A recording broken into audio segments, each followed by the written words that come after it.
Road അപകടം കുറയ്ക്കുന്നതിന്റെ ഭാഗമായി driving ടെസ്റ്റിൽ പുതിയൊരു ഇനം ഉൾപ്പെടുത്തുന്നു. അപകടധാരണ പരിശോധന എന്ന വീഡിയോ ടെസ്റ്റാണിത്.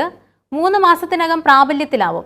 അപകട സാഹചര്യങ്ങൾ ഉണ്ടാകുമ്പോൾ സുരക്ഷിതമായി തരണം ചെയ്യാൻ പ്രാപ്തരാക്കുകയാണ് ലക്ഷ്യം. ലേണേഴ്സ് കമ്പ്യൂട്ടർ ടെസ്റ്റിന് പുറമെ ഈ വീഡിയോ ടെസ്റ്റ് ഉയർന്ന മാർക്കിൽ പാസ്സായാലേ റോഡ് ടെസ്റ്റിംഗിന് യോഗ്യരാവൂ.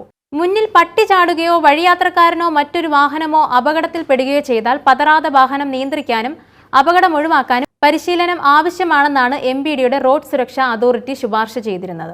ആലപ്പുഴയിൽ 6 മെഡിക്കൽ വിദ്യാർത്ഥികളുടെ ജീവനെടുത്തതടക്കം അപകടങ്ങളുടെ പൊതു സ്വഭാവം കണക്കിലെടുത്താണ് തീരുമാനം. 10 വീഡിയോ ടെസ്റ്റ് പാസ്സാവണം എന്നതാണ് പുതിയ തീരുമാനം. കമ്പ്യൂട്ടർ സ്ക്രീനിലെ വളവും തിരിവും കുത്തിറക്കവും കയറ്റവുമുള്ള റോഡിൽ പെടുന്നതിനെ വന്നുപെടുന്ന തടസ്സങ്ങളെ സുരക്ഷിതമായി തരണം ചെയ്ത് മൗസിന്റെ സഹായത്തോടെ വാഹനം ഓടിക്കുന്ന വീഡിയോ ടെസ്റ്റിംഗ് രീതിയാണിത്. മോട്ടോർ വാഹന വകുപ്പിന്റെ സോഫ്റ്റ്വെയർ ഉപയോഗിച്ചുള്ള വ്യത്യസ്തമായ 10 HPT ടെസ്റ്റ് നടത്തും. ഓരോന്നിനും 5 മാർക്കാണ്. മുഴുവൻ മാർക്കും നേടിയാലേ റോഡ് ടെസ്റ്റിന് ഫീസ് കൊടുക്കാൻ കഴിയും. യൂട്യൂബിലും ഗൂഗിളിലും മാതൃകകൾ ലഭിക്കും. ഇതുപയോഗിച്ച് സ്വയം പരിശീലിക്കാനാവും.